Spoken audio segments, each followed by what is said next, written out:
No, you can't say it. Can we say it now? No, you can't say it. I'm Dairy Council intolerant. Is Velveeta a member of the National Dairy Council? No, Velveeta's a splinter group. I thought I smelled something. Yes, the farm of secrets and lies. Ladies and gentlemen, Mrs. Loretta Doyle. I was warned as a child. This is a story about the summer George and Betty spent on Uncle Jim's dairy farm. A cautionary tale. George and Betty are both excited because this is a very special trip. They're dropping off the kids and never coming back. But they're not a bit more excited than Andy and Jane, who live on the farm. Poor saps. Jane, I think they're here. I see their car. Are you sure? Don't ever question me. I'm sure. I'll run tell Mom. Here in frame 54, Mr. Connolly is struck by the No bullet. wonder they're all so excited. After Uncle Fred and Aunt Alice go back to the city, George and Betty are going to stay to spend a whole summer on the farm with Jane and Andy. Where's Uncle Jim? Dad's out in the field. Come on, and they'll let you ring the bell to call him. Okay. Let's go tip some cattle. Go ahead, Betty. You ring it. Ah, yes, the bell signals a nuclear attack in these parts. Well, now they have nothing to look forward to. I never want this day to end. Well, what do you know? Someone fell in the thresher again. Already the children have disturbed Uncle Jim. Uncle Jim is an edgy man who should not be riled. Ganj, Betty? The grown-ups have things to talk about, but Andy and Jane have their plans all set. The first thing to do is to show their city cousins some new things around the farm. Their throats tighten with And apprehension. because it is a dairy farm, the first thing they bossy, show they- off Oh, is nothing. the We're not brand new doing anything. milking parlor, where their older brother Bill has started the milking. How are you? We're fine. Mine is clean in here. That's right, Betty. All dairy farms want to keep their barns clean, and their cows, too. Is that why you're washing the cow? Every morning and evening, George, just before they're milked. This is one way we help to make sure the milk is always pure and wholesome, and good tasting, too. Go on, taster. See those pipes up there? The milk runs from the cow through those pipes to the big cooler in the milk room. Yeah, it's cold and fresh. Excuse me, back here. I need some help back here. I got That's something right, caught in Eddie. the... Uncle Jim, how do cows make milk? Oh, they make it out of what they eat. Yeah, but what do they eat? Well, come on. I'll show you. The kids feign interest so as not to rile Uncle Jim. See? We dump this stuff in the creek and the government pays us for it. Wow, look at it all. I just saw a finger. Can we go home? Now, this is what the cows eat at milking time. Pure, uncut. First one's free, kid. Why, that looks like some of our breakfast cereal. Well, that's pretty much what it is, Betty. As a matter of fact, cows are a lot like people. They're Now, sinners. this feed is a special mixture of ground grain with the extra vitamins and minerals that cows must eat to stay healthy. Of course, they eat grass and hay and silage, too. They need all different kinds of good food, plenty of good, clean water, and a clean, comfortable place to live. That way, they grow to be strong and healthy. When we Well, I slaughter better go over there them. and help your brother Bill with the milking. You know, Andy, I think that maybe Betty and George would like to see the hayloft. What do you think? Not really. Is there anything on TV? Now Junior Samples and Lulu Bill make their appearance. On my spine! I don't think, because my doctor, I'm frail and I have allergies, but if you really want me to... Oh, I found the pitchfork! All the commotion provokes a bull snake nesting in the hay. I gotta be careful of my new jeans, because I got them at Pomida. Tonight on ESPN2, Hayloft rope swinging. You'd better watch, because it might happen. This is when you get that tingly feeling. It's easier when a stagehand helps.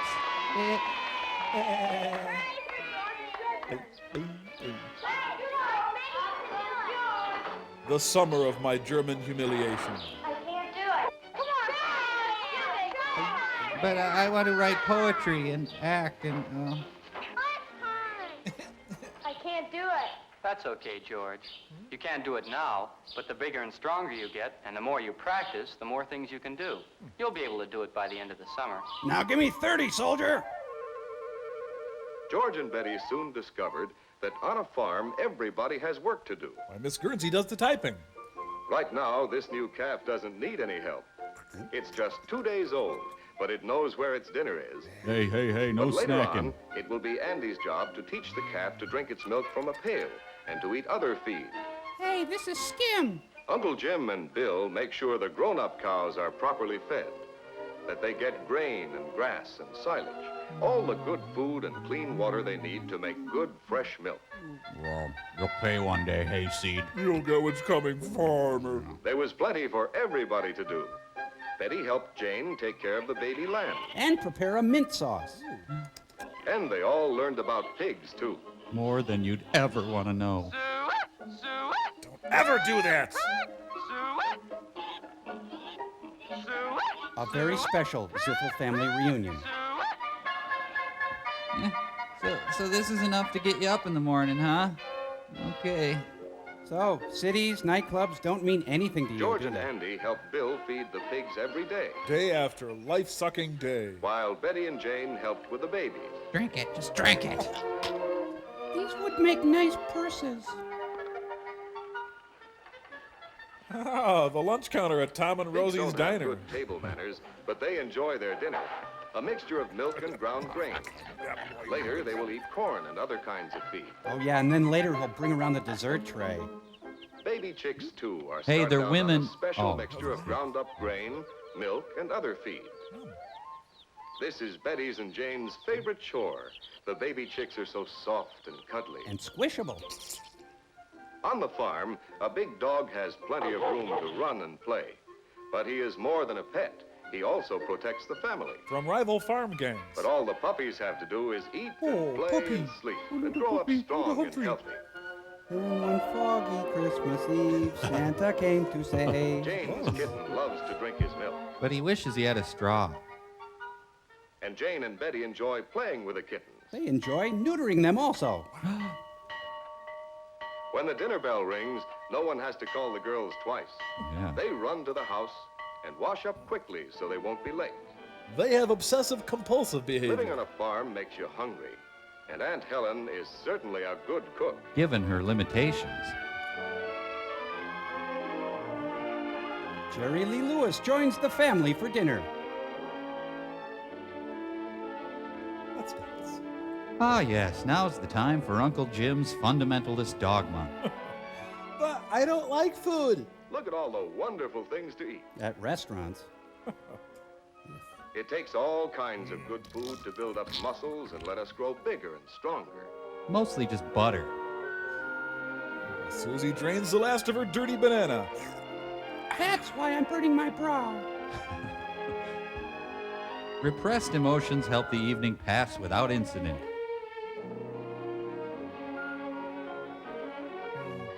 Man, your dad goes on. The children are ready for bed after a busy day on the farm. Day one is over at long last. She's dreaming of Midtown Manhattan.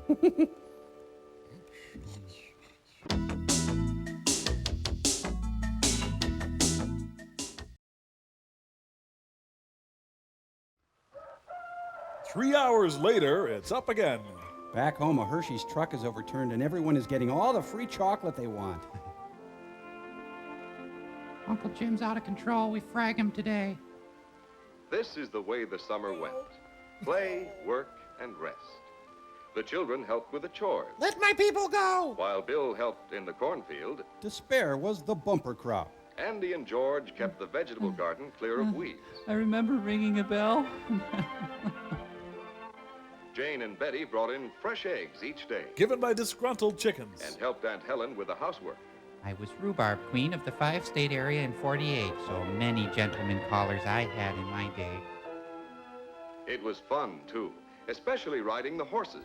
Why, it's a wonder cities even exist. Whenever they were hungry in the middle of the afternoon, Too bad. there were snacks under the shady trees in the big yard. They had to graze just like the animals. Pig's knuckles. Uncle Jim's sick again. Good white hearty white bread for white people. Sis takes to the comfort of cream items. And twice a week, letters from home in the big mailbox beside the highway. Thank you for your request to come pick you up. We are sorry to inform you that we cannot. As the summer passed, everything seemed to grow. The corn was knee-high on George when he came. Now it's taller than he is. George is clearly shrinking.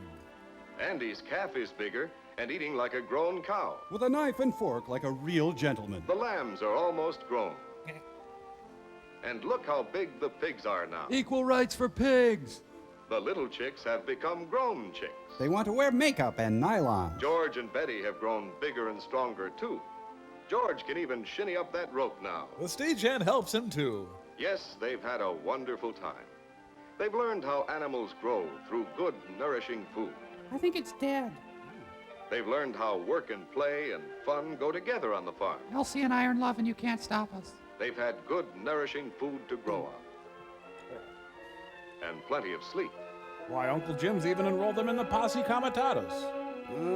Corn coming after me. Stalks attacking me. The summer is over, and George and Betty are waiting for their parents to take them back to the city. Freedom!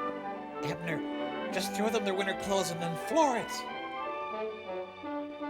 Hey, they're driving right by. Wait! It's time for goodbye now, but the children will have a lot to tell their friends at home. Heck, I was pretty hard on them, Clark, but I think you'll understand when you see how well behaved they are. It'll be a long time before either George and Betty Learn to forgive. or Andy and Jane forget that summer of fun on Uncle Jim's dairy farm. You weren't there when we had our summer of fun. We went to Condu in Orlando. Goodbye! We'll send you that arm if we find it. So long, you corn-shucking suckers! Not Jim Handy.